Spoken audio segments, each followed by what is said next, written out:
या अल्लाह, ये क्या हो गया? अभी तो खाना तैयार हुआ था, ये सब पत्थर कैसे बन गए? अब मैं क्या करूं? लोग तो खाने के इंतजार में बैठे हैं, उनके सामने खाने से भरे हुए बर्तन अब बेजान बेजायका पत्थर जैसे हो गए थे। ज्यादा देर ना करके शर्म और खौफ से हजरत कुलसुम दौड़ती हुई नबी करीम सल्लल्लाहु अलैहि वसल्लम के पास पहुंची। कांपती हुई आवाज में बोली, या रसूल अल्लाह, सब कुछ बर्बाद हो गया, मैं क्या करूं? नबी अकरम सल्लल्लाहु अलैहि वसल्लम ने नरमी से फरमाया, कुलसुम, तुम्हें क्या हुआ? हजरत कुलसुम ने कहा, या रसूल अल्लाह, सारा खाना पत्थर बन गया है, ये क्यों हुआ, मैं कुछ नहीं समझ रही।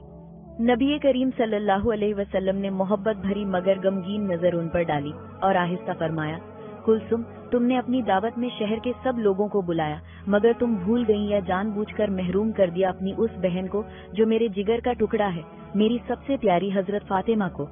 आज उसके घर में खाने को कुछ नहीं, उसके बच्चे हजरत हसन और हजरत हुसैन भूख से रो रहे हैं।